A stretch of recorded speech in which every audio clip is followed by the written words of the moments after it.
governing or the self of regulation, and of course is teased out a lot of things as far as the church is concerned. First of all, it is self-governed, it is self-propagated, theologized, and self-sustaining. And these are some of the issues that we'll be actually speaking on as well much later. So he says that this should be a negotiated self-regulation of the church. So it shouldn't just be one particular party, but they should come to the table and have a negotiation as far as regulations is concerned. We want to hear also from Professor Kombo, who will walk over now to the lectern this morning and also give us a speech this morning on what he thinks about the church and also the self-regulation bit that we're discussing this morning if you're joining us. Professor Kombo, we have 6 minutes beginning now. Thank you so much, Debarl, and good morning, everyone. The question of the church and self-regulation, of course, as we opened up the talk this morning, is a matter that has come to us, and it's a matter that we must ventilate on. We must be able to look at it and be able to answer that question. The way I want to approach this is, first of all, to say that the church has committed itself to many things. The church says many things about itself. For instance, the church talks about justice. The church talks about righteousness. The church talks about the society living in harmony. Everybody in the society must be in harmony with each other, and many such things. The moment you get into a space like that and make certain demands, and then you are seen as the one that holds that as a position, you invite yourself to a scrutiny. And I think this is where we have this debate. Having then examined that, how do we then progress? How then do we move forward? And I want to say that the moment we commit ourselves to certain things, and that is really what preaching is about, we invite scrutiny. And scrutiny is not bad. I don't want to say that is a bad thing. And I don't really see why anybody should fear scrutiny. This is something that I think on the basis of who we are and on the basis of what we have claimed, it is important that we take that as a given as far as I'm concerned. But we also need to understand that there's a history to the presence of the church in this society. The church, obviously, and Professor Ngoria has very well put it, has contributed immensely to the growth and to the development of the society. You can't be talking about the school system in this country. You cannot be talking about the hospital, systems in this country. You can't be talking about issues such as agriculture and so forth in this country without making reference to church. In fact, historically, when the missionary arrived, there were three things within the mission station. There was a hospital, there was a little garden where some form of agriculture was happening, and there was a formal school. So you cannot talk about the church and the society in this country without talking about the church and the contributions that it has made to the development of this country. Now that contribution is immense. It's so immense that when you begin to try to crowd that out by bringing some of the there are little things that happen, then again, certain things do not appear to be, working well. But it is also important for me to indicate that certain things might have gone wrong. In the process of propagation and in the process of the multiplication of the church into the many denominations that we see today, certain areas certainly have not gone, well. From this studio, we have discussed groups that might have appeared to have veered off, and without naming any group, and that certainly is not the way to go. We know places where some misuses have happened. We know places where maybe the use of funds and how to account for them may not have happened the proper way, where relationships might not have gone well, and we expected it to go the other way. And these, dark spots, here and there. Now, this does not necessarily need to be approached from a high-hand angle.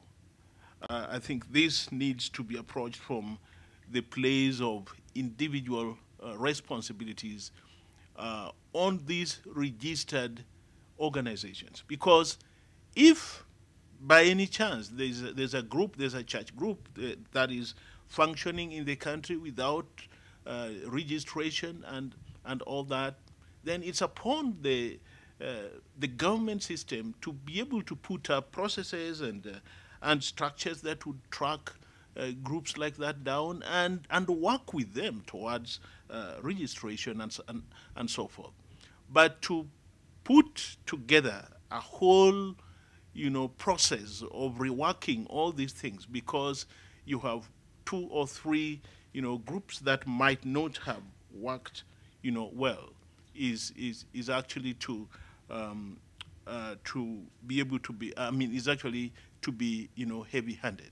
So the position that I'm advancing here is that the church has done a lot. The church has all along been regulated, both externally, from the external forces, but also from the internal forces. But it is also important to indicate that even as those have happened, the regulations have happened, we have had obvious, areas and obvious situations where things have not happened well. My submission is that where things have not gone on well, the church, the society, through the government, has obvious structures and systems that it could use to ensure that correction is in place in as far as those areas are concerned. That's my put. Thank you. Thank you, Professor James Kombo, the Vice-Chancellor of Daystar University. He says, of course, the position he's submitting is the church is regulated, both externally and internally. It has always been, and we'll tease out also some of the things with our panelists that he's raised, some of the salient points that we've actually picked out from his submission this morning. Walking to the podium is Bishop John Warari from the Inter-Religious Council of Kenya and also the Evangelical Alliance of Kenya, EAK, and also is going to submit to us his thoughts about this particular debate that now is on. And I can see also a rush of tweets coming through. I shall be reading them before we take a short break this morning. Let's hear from Bishop Warari. Good morning, and you have 6 minutes. Good morning. I'd like to say this is my maiden speech on this platform, and I'm forever grateful. I would like to begin by saying there is an act, or rather something we call Magna Carta, that was enacted in the year 1211, where all people, that was in England, are said that they are equal under the law. And there is this question that the church should be regulated. And as I submitted before, and I want to reiterate, is that the church is over-regulated. The church actually is a watchman. The church has a prophetic mandate to deal with moral issues and ethical issues. And the church exists as the light and as the salt of the world, and we must preserve that purpose. Our friend Professor Garuya has told us who the church is, and indeed I agree with him. And I come from an umbrella body called EAK, Evangelical Alliance of Kenya. And in this umbrella body, there are regulations. And we submit ourselves to those regulations so that we can be on the right track. I would like to say the church should keep the main thing, the main thing. When the church sidetracks and gets into other businesses, that is where the trouble begins. So our core purpose is to watch over this nation, to watch over this country. We speak to the people, the word that God has given to us. And I recall our late Bishop Okulu, he wrote a book that was entitled, Let the Bishop Speak. Today, I want to say, let the church speak. The church should speak to herself. And the question is, do we have anomalies and do we have some issues in the church that should be amended? And the answer is yes. Indeed, the church should be transparent. The church should be honest so that it can keep its moral mandate. The church should also speak to the government. I wonder why many people in the government are uncomfortable about the church. It is our mandate to speak to the government. When things are going wrong, we should say it like it is. Last month we held an anti-corruption conference in Bomas of Kenya. And we were about 11 sectors that included the media. And I want to say the media is doing a good job because even this platform is provided by the media. And we had the academia, we had the trade union, we had the women and the youth, and we spoke to ourselves. And we would say that the church has the mandate to speak and to speak to the people loud and clear. The church is also speaking to the world. And we are telling the world there is hope. We are telling the world that if they can have internal conversation with themselves, if they can look inside, like the prodigal son who went wasting, and he reached a point, he came to his senses, and he changed his mind and went back home. So indeed, the church should continue with this mission. We have divine mandate. And I would like to caution and say that the church should not be a punching bag.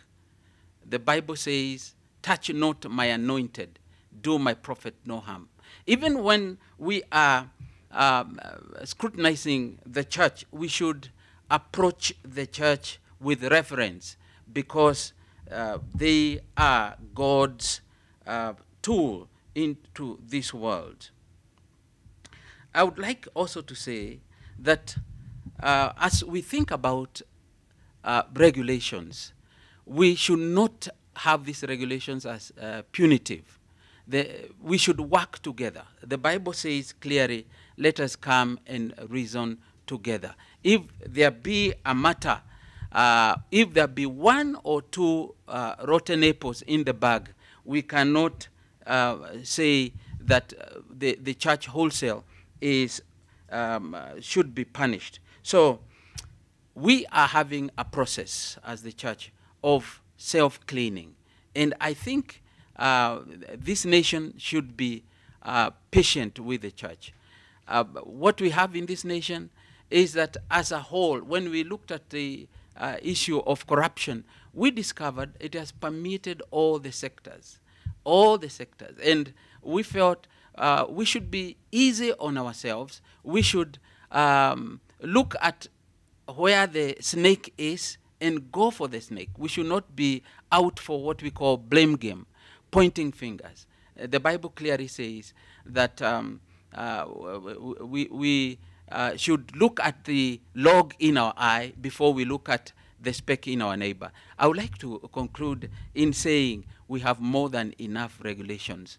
What we should do is to follow the regulations that are already there and will be home and dry. Thank you. Thank you, Bishop John Warari of the Inter-Religious Council of Kenya, also the EAK, that is Evangelical Alliance of Kenya, right? He says that the church is speaking to both itself and the world.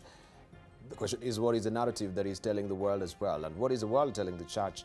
Maybe this interface is what we need to explore as well. We'll take a short break, but I'll be remiss if I don't read one or two tweets as we take a short break. It's 7 on the nose right now. We have Mercy Kivuti.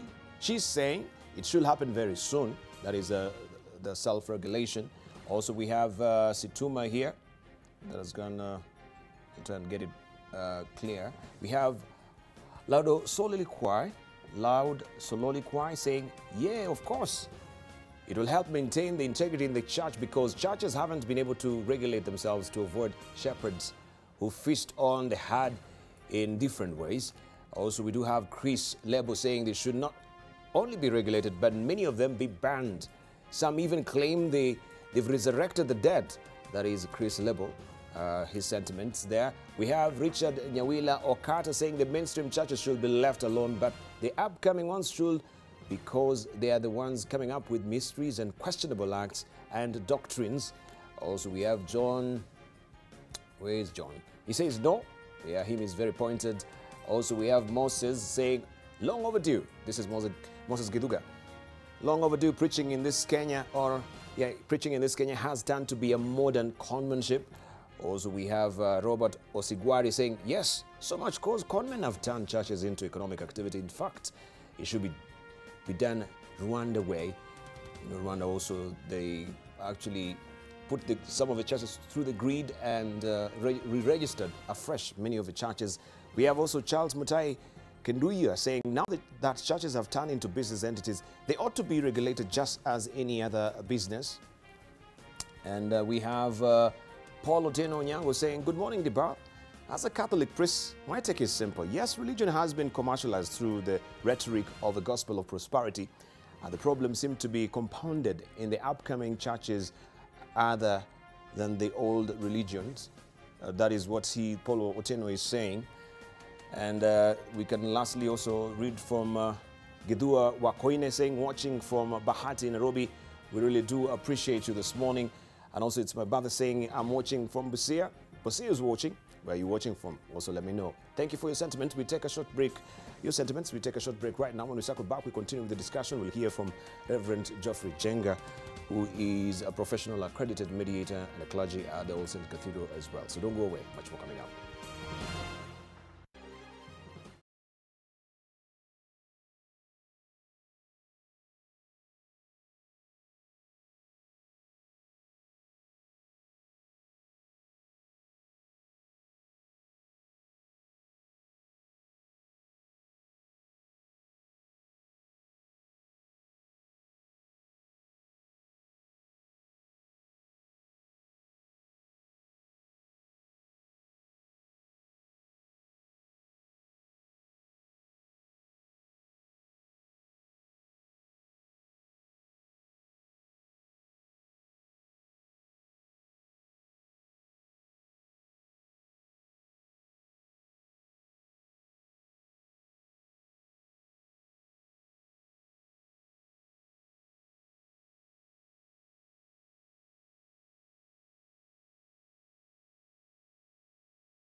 Welcome back. You're watching the Leadership Forum, and we're using for subject this morning the church and self-regulation. We've heard from our speakers this morning, and now we're up to the last one. This is Reverend Geoffrey Njenga, who is a professional accredited mediator, also a clergy at the All Saints Cathedral, and is going to give us also his piece of the slice, what he thinks about the church and self-regulation.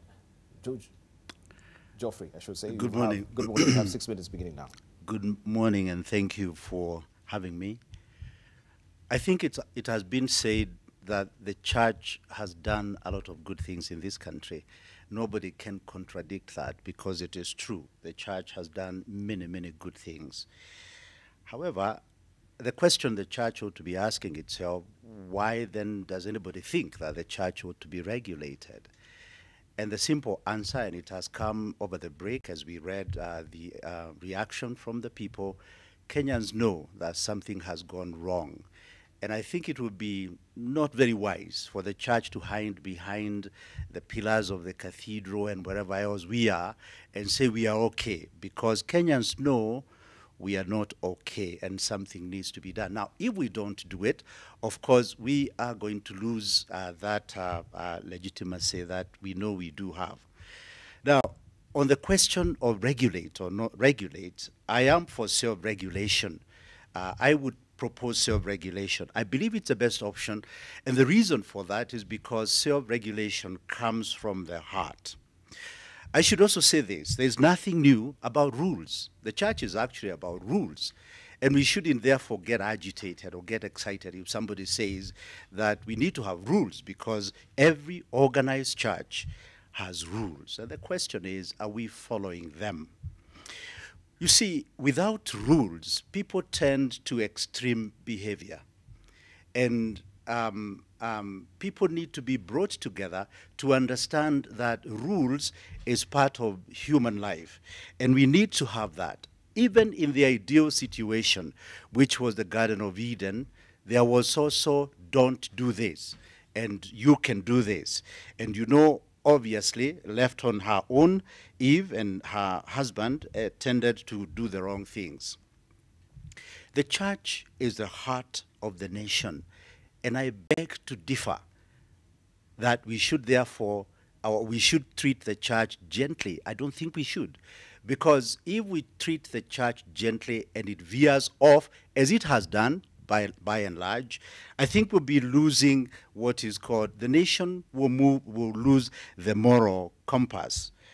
And generally, it is agreed that the church has lost its voice. In the 70s, in the 80s, when the church spoke, the government listened. It doesn't seem to work that anymore. And I believe it's because the church is chipping on its own integrity. And we are pointing fingers at people who are doing the wrong things and being very gentle on ourselves. I personally think it's time to be very hard on ourselves. If the father in a home chooses to veer off, what does he expect of his children and that entity or that unit called the family? If the church wants to gain its voice, we need to stand firm and do what is right.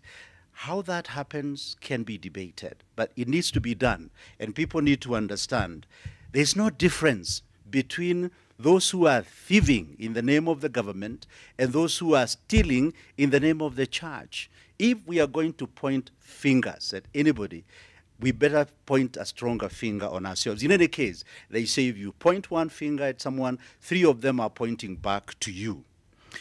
I am not persuaded that the splinter groups which have become very popular in the church are motivated by the good of the ministry. I'm not motivated. We've seen people rise from nowhere and become extremely rich in our midst. Do we really want to encourage people to steal, to kill and to destroy in the name of religion? Something needs to be done. I mean, taking advantage of vulnerable people, and that is what Kenyans know, that is what they have come to understand, that most of the splinter groups are taking advantage of helpless, vulnerable members of the society. It's simply not acceptable. Whether that is done by the church or it is done by the state, I think the church ought to even have a higher voice telling everybody we can't afford to do that. And hiding behind the Constitution, hiding behind anything that we may want to pick is not clever, because we are destroying ourselves as the church. I think we need to be at the forefront to say we need to make things work. If we are asking the government to make things work in this country, why should we not make it work? After all, we are the light and we are the salt of the earth. And we need to be even harder on those among ourselves who are not doing that. Now, the constitutions the world over have borrowed largely from the Bible, the Ten Commandments. We are the custodians of the Ten Commandments. Why are we not making it work? I think it's our job to enrich the church, to strengthen the church, so that when I stand and speak, people listen.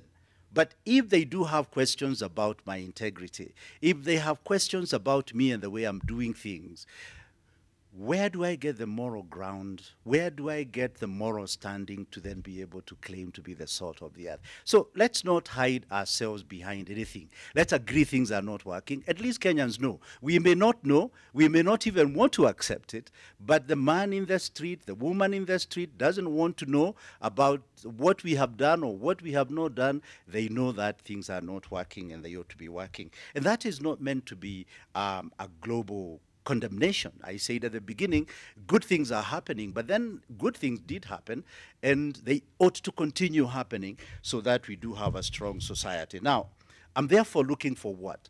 I'm looking for a middle ground. In fact, we should see whoever came up with a bill as a friend and say, give it to us, let's have a look, let's sit and reason together, because we have a common purpose, I want to believe. We want to make the church stronger. We want to make this country stronger. Thank you very much. Thank you, Reverend Geoffrey Njenga. And Muturi Kigano, he's the one who came up with this particular pronouncement. I don't think it's yet a bill, or he's actually seeking to either use a bill or move a motion in Parliament as far as this is concerned. And we'll be reaching out to him in a moment. He cannot be able to pick up his call right now, but we'll actually also seek his mind, pick his brains on what is behind this particular pronouncements from him. But we can also see some of your reactions here on social media. Gili Kowech says the church should give a direction to the government, and the government should also give the church a platform to execute its role in society. Marcos Mwenyewe says, yes, many pastors are just enriching themselves by manipulating congregation in the fake spiritual gymnastics. We should go run away on churches. And Drone also says, Drones on Twitter, it becomes difficult to infer any reverence because the church leaders themselves are more wolves than godly. Unfortunate. Those are your reactions on social media. Also, our numbers will be up momentarily for you to call in, ask questions, or to share your contributions as far as this is concerned. Let's hear from what the lady have to say out there, and the clergy are here as well, and also people from the academia. We have Vice Chancellor of Day State University, and also we have also Professor David Ngaruya, who is a lecturer at the International Leadership University, and also we do have with us Bishop John Murari, who is from the Interreligious Council of Kenya and Evangelical Alliance of Kenya as well. And you've heard from Geoffrey Njenga this morning. So let's talk about this now very candidly. The issues of governance deeply, unravel what we do know as far as this is concerned. We can begin with you, Ngaruya, because you mentioned that the church is... something has gone wrong? Oh, your microphone. Right, I'll fix that for you, don't worry. Right, so the church is a bedrock of our democracy, it says. You say, actually. Yes. Could we elucidate more on this so that we can get to truly understand? How is the church the bedrock of our democracy? Yes, thank you very much. You see, if you look at the values that human beings cherish, you know, for example, holding people to matters of integrity, for example, matters of a clear conscience, you will find that actually it is the biblical values that shape what holds human beings together. There is a niche and a yearning in each human being to see that things are right. Of course, there is also a bent for evil, unfortunately. But then there is also a yearning to see order a yearning to see, as Professor Kombo mentioned, justice, a yearning for harmony, a yearning for unity. And that can only happen in a democratic society. And actually, when we go back to human history, we will actually find that it is biblically derived values that have formed the basis of democratization around the world.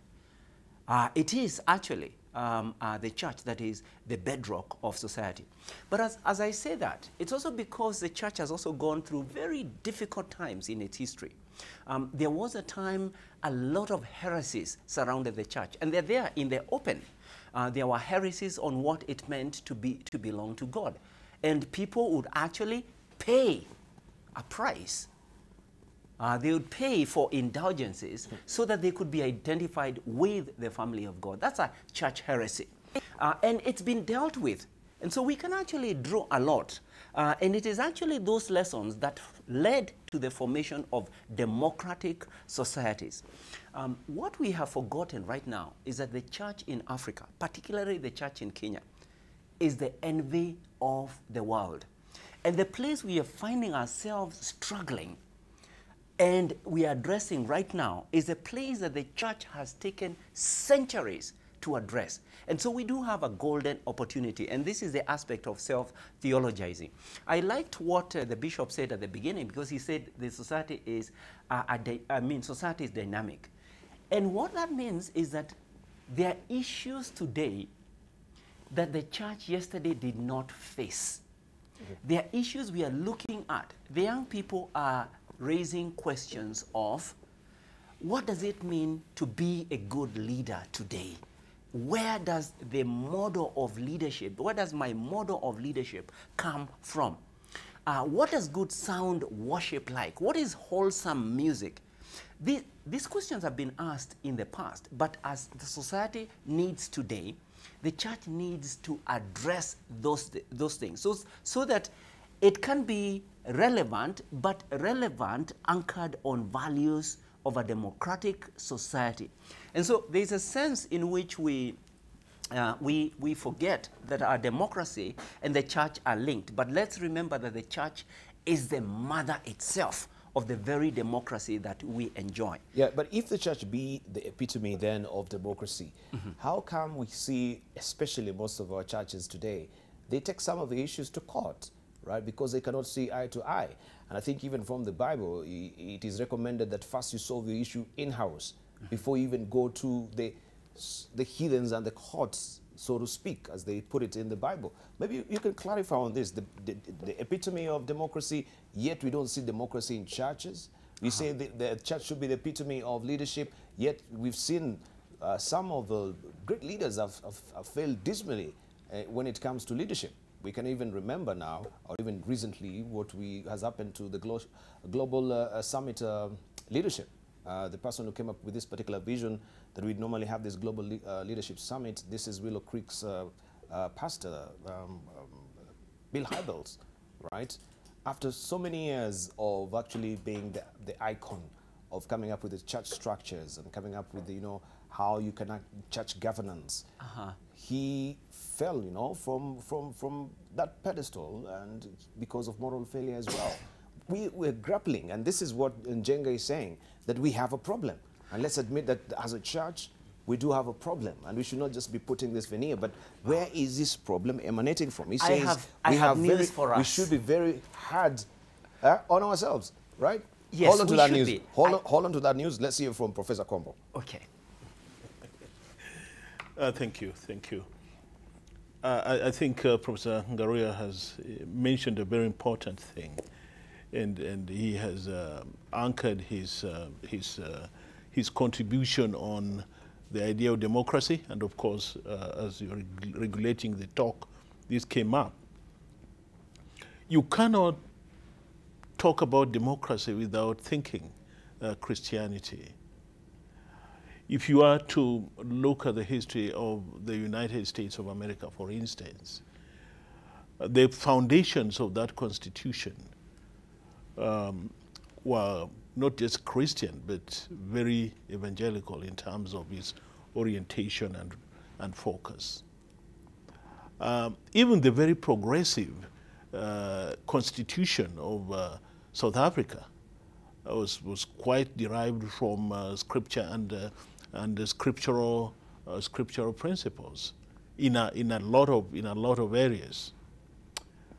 That, of course, does not go without saying that, and I said it earlier, that Christianity has put itself on a pedestal. That pedestal requires that it be scrutinized. And it's a good thing to be asked to account, to be asked to give account of how you live and how you conduct business and how you do things.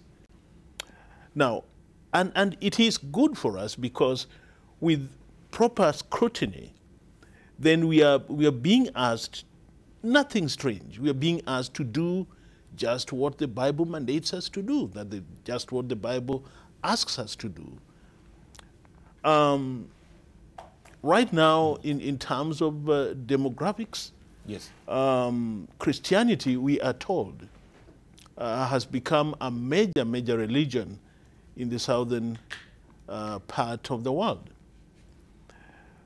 But when we look at this nation, again, you look at demographies and so forth, Christianity is way above 80% in terms of what the statisticians tell us. Mm-hmm. What we are hearing people saying, and that is the responses that you have read up here, are basically telling us, please, can we convert those numbers into the real Christians that the Bible is telling us? Is it possible for the church to do the work of discipleship, getting these people that have said yes to Christ and making them real disciples, then move them into spaces and into areas where they would do and where they will live in a manner that ultimately points to the satisfaction of the respondents as we are seeing them here this morning. Mm-hmm. So I think that's a challenge. So we should not look at those responses as necessarily negative. I don't want to do that. I want those responses to be seen as very positive contributions. The people are saying, church, you have placed yourself on a pedestal. The pedestal that you have put yourself in or on has the following requirements and expectations. We expect you to use that platform to look at yourself and put in activities, programs, engagements, and so forth that will ultimately bring you to the place where you should be. Right. And I think before we come to you, Geoffrey, let's say from Bishop Warari, you'd actually, maybe I should ask you pointedly about the Interreligious Council of Kenya, the Evangelical Alliance of Kenya, and many other bodies like the National Council of Churches as well that we do have in the country. This as sort of all the idea behind this particular councils was to self-regulate. So is it that now we don't have so much coming from these particular councils that someone else will actually come up with an idea of, regulating the church, and this should be anchored in law? What is the problem? Is it that we don't have an interface or a concrete body that really speaks for the church? The question will be that Njenga had raised earlier. Have you lost your voice?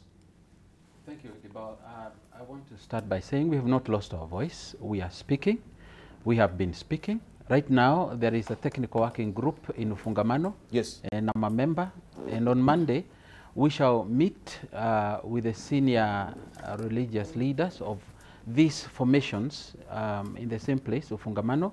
It's called Dialogue Reference Group. And last year, we held what we call National Dialogue Conference at Ufungamano. Yes. And we had identified issues that are bringing concern in this nation, and we are addressing them. We started with the National Dialogue Conference, and now we are going down to the counties.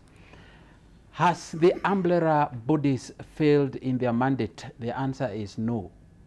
The umbrella bodies are alive, and in fact, as I said, we have entered into a memorandum of understanding with EACC, and when we held the conference, anti-corruption conference in Bomas of Kenya, because I'm a member of the steering committee, we even offered ourselves for scrutiny from the EACC office, that let it begin with us. As I said, religious organizations are dynamic, and if we have one or two of our members that may be going the wrong way, I believe we can handle as an umbrella body. We are speaking to them and we are calling them back home. Some organizations actually in the Interreligious Council, they even deregister, they recall the licenses of these ministers if indeed they have subscribed into the membership of these umbrella bodies. So I want to believe that the organizations, the umbrella bodies, they are doing their work and they are continuing, and we would pray that they continue doing it. And about the new regulations that are proposed, I want to repeat, they are not new. In fact, I received a copy of the same. They are saying, number one, that the religious leaders should be subjected to code of conduct scrutiny, and that is okay. They are saying that there should be a register of members of congregation. They are saying that there should be transparency. There should be audited reports.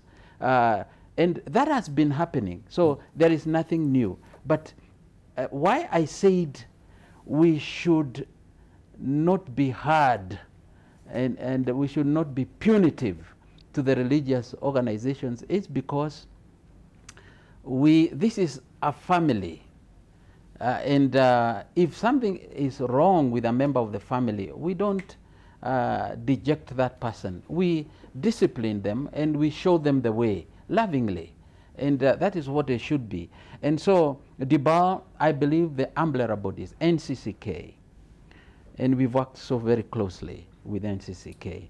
SUPKEM, we've worked so closely with the Muslim fraternity. And all these, including the Seventh-day Adventist and the rest, the OIC, we have internal mechanism of salvaging any situation. Like you've asked whether the Christians should take one another to court, they shouldn't. And that should be the last resort. So I want to believe that we should strengthen these umbrella bodies, strengthen them if there be any one that is wanting, and follow the regulations. And indeed, should we like when God gave the 10 Commandments to the Hebrew nation, the Hebrew nations could not even keep the 10, but they went ahead and multiplied the law to over 600. And they messed themselves up until God, through Jesus Christ, gave a way of redeeming mankind. And how did he do it? He condensed the over 600 rules and regulations, commandments, into 2. Which one are they? That you should love the Lord your God, your sustainer and your creator. And number 2, love your neighbor, the golden rule. So if we follow after that, and I'm very happy what Professor spoke about, discipleship. Our mandate is to go out and preach the gospel. And from the inside, somebody is convicted and repents. From there, we bring him or her to church, we disciple them so that they can follow after Christ. We Christians, we follow after Christ. They should love God. They should love their neighbor, and other teachings that we are going to help them along the way. Right. Thank you. Let's hear from Reverend Jenga. You had something to say before I ask yes, my question. I think I agree with the assertion that we are a family. And this family is doing many good things. And the church, like I have said, is doing very many good things. And we have good people.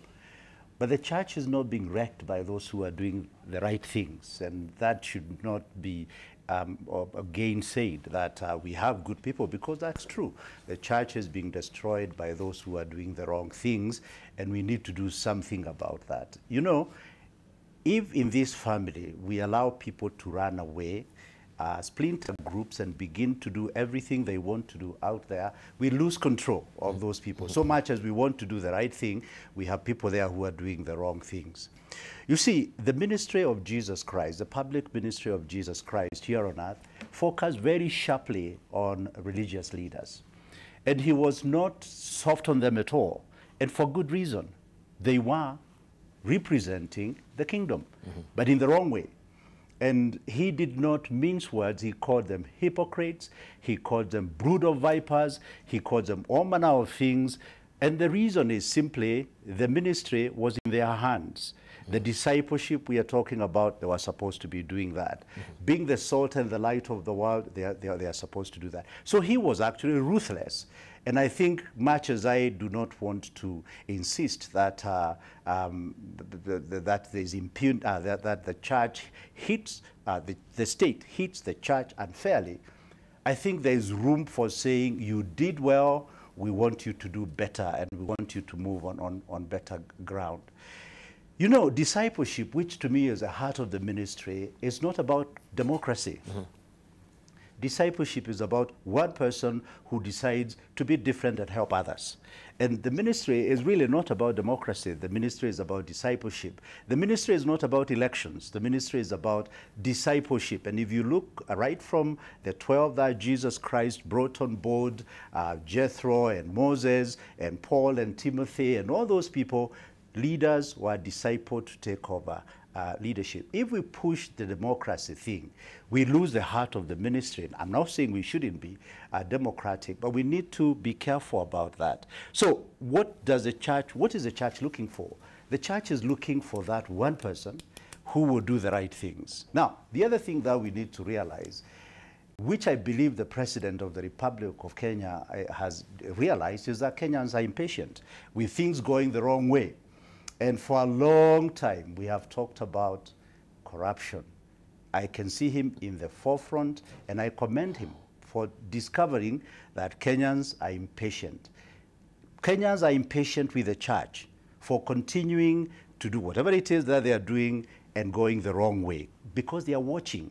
You see, they really don't care about what the rules and regulations and these things we are doing. They want to see a leader they can emulate. I want to emulate my bishop. I want to emulate my leader at whatever level. Thank you. If that's not happening, there's a problem. Right. Reverend Kombo had earlier said that we invite scrutiny. And I just want to play as a clip of Ekeza. And we know the story of Ekeza. Everyone believes you know, the church and the leader, and of course they normally say the religion is the opium of the masses, but look at how frustrated, and they're taking special umbrage at the church right now, because many of their monies, around 7 billion shillings, just went down the tubes. Is a reaction yesterday. Hiyo ndio pesa tunamdai David Kariuki Gare na Gakuyo Real Estate Limited ambayo ilichukuliwa bila idhini na sio kwa njia halali. Ile assets mnaambiwa saa hii ati zinatakiwa ziuzwe ndio kurudishiwe pesa yenu. Zile zilinunuliwa na pesa ya nani? Yenu. Gakuyo arudishe pesa ya wananchi. Yeye ni mwizi, anafaa kuwe gerezani. Na tena tulikuwa tumeambiwa tukuja mapema, tuandikishwe. What? Nini tena unaandikishwa? What? For what purpose? Na wako na vitabu. So that is just a frustration from some of the church members that they came up with a circle, which is purely a church circle, and now the money has gone down the tubes. They're frustrated Kenyans. It reminds me of the story of David and Uriah. And you know, that particular narrative, I think I'll speak to it much later. But you had said the issue of inviting scrutiny, and I think let me just hold up on that particular thought for now, because I think Garuya had stopped you at some point. I can't quite remember what had stopped you at. Yes. Yes. If you pick up on that, then we... Yeah. move on with the conversation. Yeah, I believe Reverend Jenga has addressed that to some extent. Okay. But I wanted to actually say this. There is an epidemic in the church. There is an epidemic of rogue preachers, an epidemic of opportunists, an epidemic of cults that brainwash people, and an epidemic of people looking for hope from the wrong sources. And if we don't take urgent action, this is only going to destroy the testimony of the church and our society. And unfortunately for the church, and I must say this as somebody who belongs to the church, there is a known cure, but the church neglects this to a large extent. It's not the entire church. Some churches know the cure. And the cure is actually solid theological education. If you look at the skills, at the knowledge, and the values of rogue preachers and ministers and of opportunists, you will be amazed and wonder if a pilot needs to be qualified so that you can be sure that when they are in the air with you, you are safe.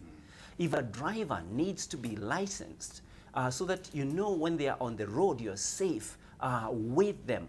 If a teacher needs to be licensed so that when you entrust our children to them, we know that they are qualified. Why has the church neglected theological education? Why hasn't the church said, this is the kind of theological education we need so that we have the knowledge, we have the skills, and we have the values to change society? That is where the urgency is. And I'm actually calling on the church to remember that this epidemic is not going to go away unless the church is willing to take the cure. And the cure is solid theological education that already exists. And what the church needs to do is to strengthen it, to change it where necessary, but that is its medication. Professor Kombo, I think he raises a good point. When it comes to doctrine, it comes to some of theology that we can hear being spewed out by some of his preachers as well. Does it mean that the church has been sleeping as a watchdog? Of course, with the councils that we have so far, how come we never call out on these rogue preachers and address the issues that maybe the preaching that the erroneous preaching that actually they're spewing from their pulpits, right? Because we know some of these people, if we look at maybe even the West, like for America, in a case in point will be when we had someone like Reverend Carl Pearson, right, who turned around and said there is no hell after years of preaching that there is hell, and said no, it is just a figment of imagination. There is no hell, right? That one actually challenged the tenets of the doctrine in the Bible, and he had to come before even the Council of Bishops, who wanted to really know, I mean, where is it coming from? We know the tenets of the Bible is this. Why are you now deviating from what the canons of the scriptures are saying? Why aren't the churches in Kenya calling out people who, they have erroneous preaching, and ask them about their doctrine, where is the teaching coming from? There is no sort of vetting that is happening. Anyone can preach anything. Open up, you just switch on your televisions, and you'll hear some weird preachings that they're not in tandem with the scriptures. Yeah. Thank you. I think Professor Ngaruya has said it very emphatically, and I would want to rephrase it. In the history of the church, what made a major difference at the time of the shift of a number of the Roman pagans becoming Christians was what they called the first duty of a bishop. The first duty of a bishop within that context was theologizing, working not just among the clergy and with the clergy to raise their understanding of and their engagement in theologizing. but bringing that at the level of the local church and to individuals. That is what I had earlier on called discipleship. Where this has not happened, you have a Christian who is heavily exposed. This person, and that's where we get our 80% of the population, has said yes to Christ. But beyond that, they have not been moved to a place where they can theologically stand the challenges and the tests. And therefore they are gullible. Any person who comes to them in the name of a shepherd or in the name of here is a scriptural teaching will basically just, turn them around. A great part of the New Testament talks about the Antichrist's coming. And the Antichrist was not going to come necessarily from outside. And so even as we look at the churches and the groupings and the individuals who are emerging, we cannot, and I think we should not be naive to just sit there and think that we are not dealing with the Antichrist situation here. We could be dealing with some bit of that.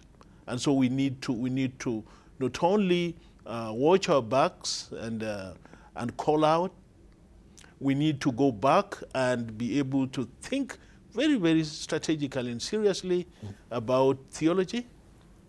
But as we do that, we need also to heed to the warning of Christ that we could be dealing with a situation where, Antichrist is also at play.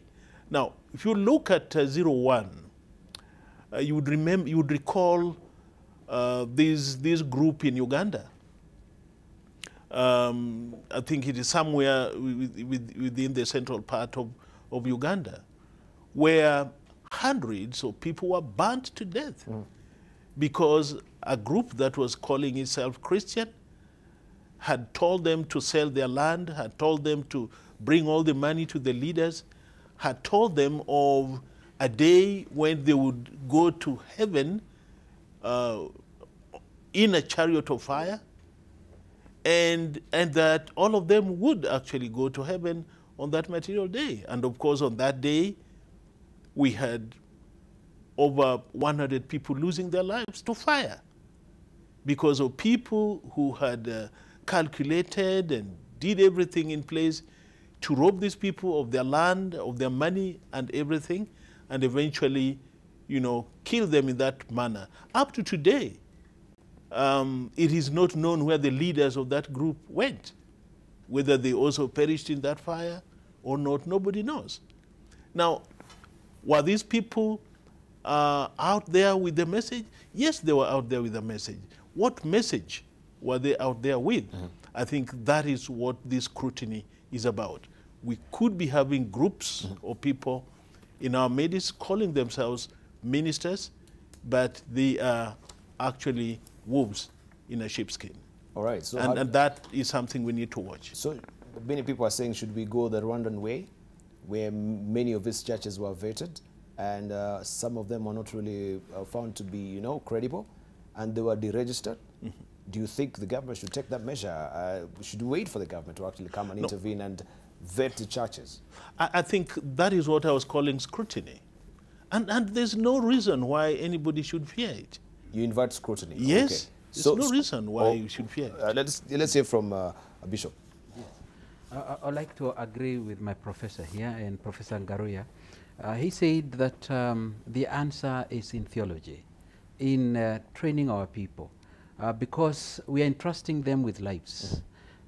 This is a profession, and this is a calling, and the Bible clearly says in the book of Timothy that we should study to show ourselves approved to God and unto man, so that what we are delivering should be wholesome. And like the evangelicals, we have the Park University, and I'm very happy that just last week, the International Leadership University held a discourse on theology, and we participated. we came in and listened. And in fact, that is the way we should go, that we should help our people to know the basics. Because if you give a bus to a rogue driver, he's going to cause accident, and you know the aftermath.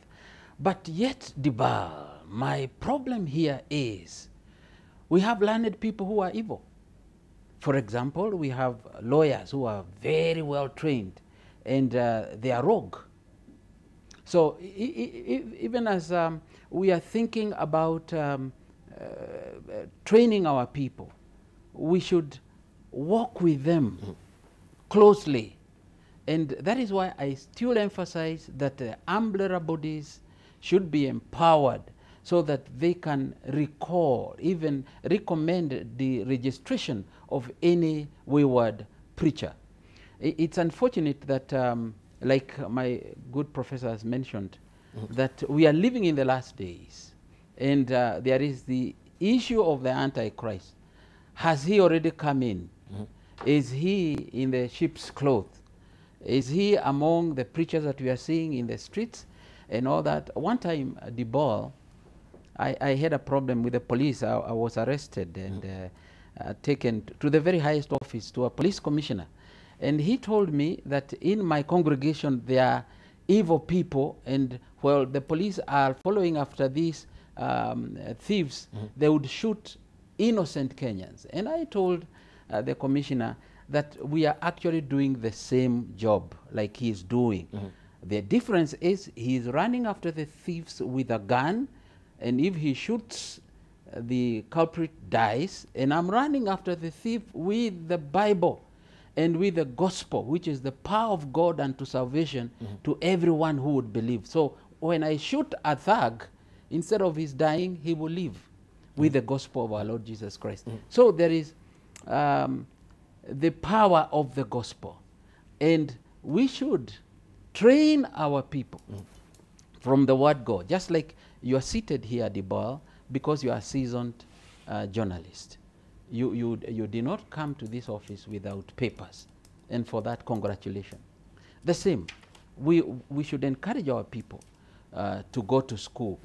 But I would want to say, if you read the Bible again, which is the word of God, you will discover that the disciples were unlearned. They had not gone to any school. And they learned on the job. As they continued preaching, there was a council in Jerusalem that would help keep the doctrine straight. And so we should also be cautious again, because Debarl, tell me, if I preach to somebody in the streets and he receives Christ and he has the calling to go about preaching the gospel, and it's discovered this man was a thug, should we doubt his call? No. What we should do is to bring him up in the ways of God.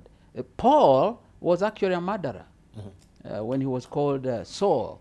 He was persecuting the church. But he met with the life changer, whose name is Jesus Christ. Thank you. And he was changed from Saul to Paul. And he became the greatest theologians that we have around. But if you look at his history, actually he could not qualify for a good conduct certificate because of his past. So I want to say the gospel transforms. The gospel is the power of God unto salvation. Thank you. Theology, yes. Thank you. Thank you very much. Let's hear from Geoffrey, even as we prepare our headline thoughts. Geoffrey. Calling is a very personal thing, and we've talked a bit about calling. And God calls whoever he wills. And it is really not for me to argue, and this has been perhaps one of our biggest problems, because I can claim I am called, and you cannot argue with that because the calling is personal. It is not for me to doubt someone's calling or even to endorse it, because that's a personal thing. But you see, I do have the right to judge what I see coming from that individual. And as we talk about helping, growing with people, first, if Paul insisted that he will continue to be a murderer, he was not going to be useful in the kingdom of Yes. God. He was willing to allow himself to be taught.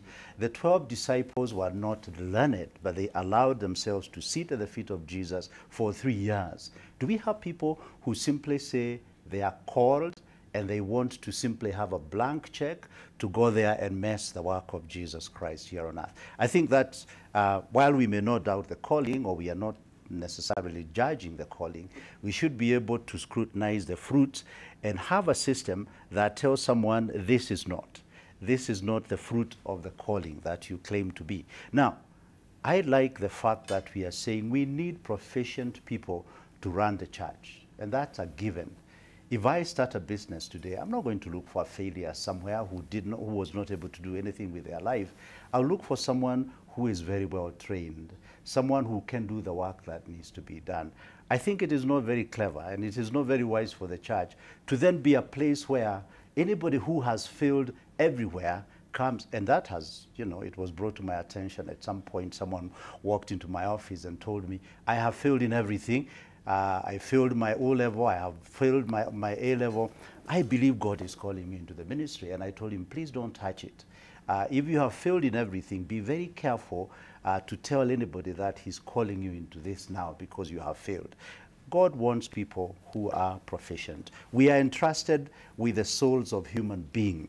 And that is a delicate thing that calls for a lot, much more even than theological learning. Yes, that, and wisdom and knowledge about dealing with people. Right, thank you. We have a caller who's hanging on the line. We can just be able to take one as we're winding up right now. Let's just hear what he had to say, a question or a contribution. Good morning. Morning. Good morning, Nyagaya. Good morning. How are you, Nyagaya? Not bad. Yeah, you have a question or a contribution? Keep it kindly very briefly. I wanted to have a contribution to what you are discussing. Please. I've been listening very keenly, and I do agree with Professor Ngaruia that in any situation for you to succeed, you must have basic training. But unfortunately, most of the churches, let me call it the small churches, I sometimes call them the push churches, when people will practice on the streets, after a few days they build a church. After a few days, sometimes you find them telling you, send money, do this, God talks to you through me, which is not proper. Even though Paul changed, not all people can change it. That was an old situation. Now that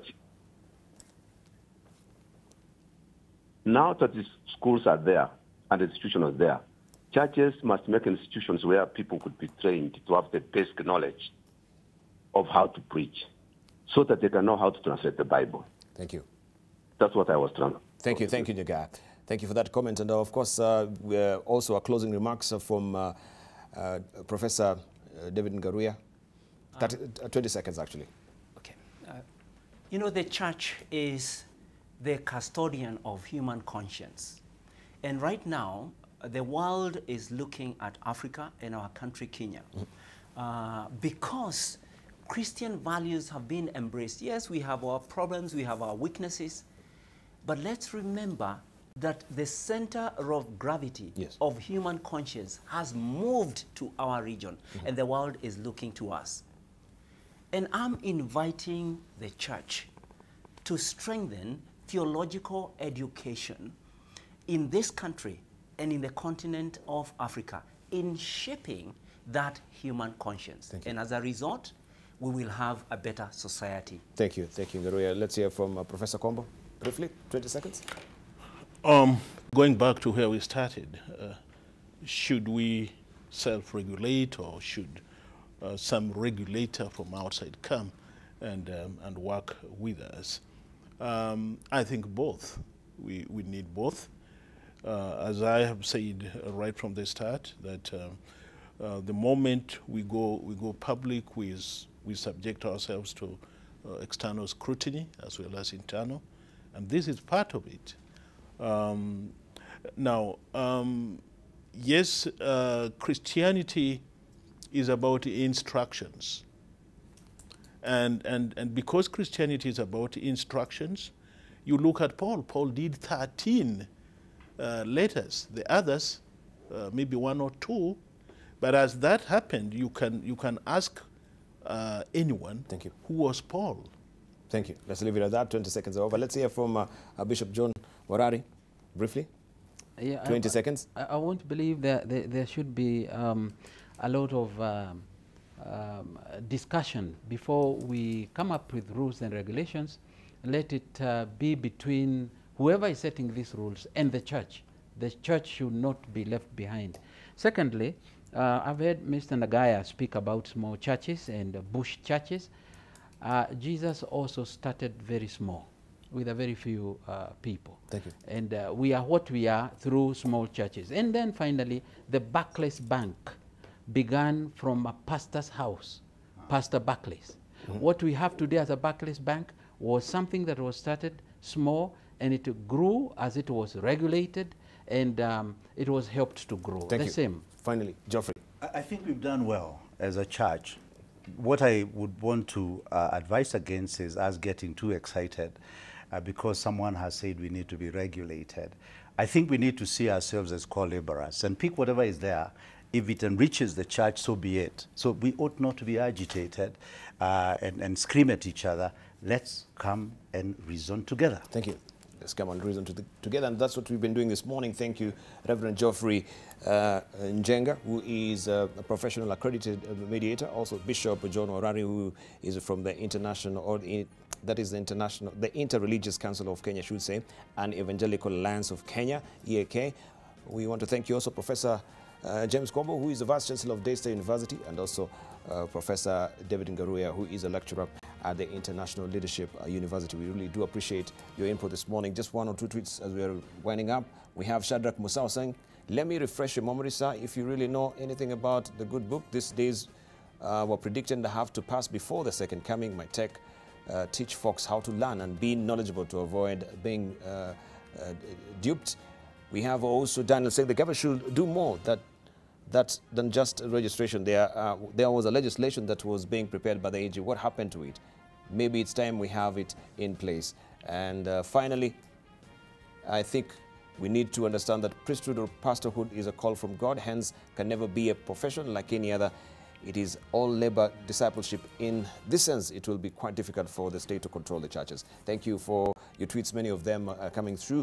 But I want to thank you also nonetheless for contributing. If I've not read yours, I'll read some of them also next time with a different topic as well. But thank you for your contribution. Living with Us is up next.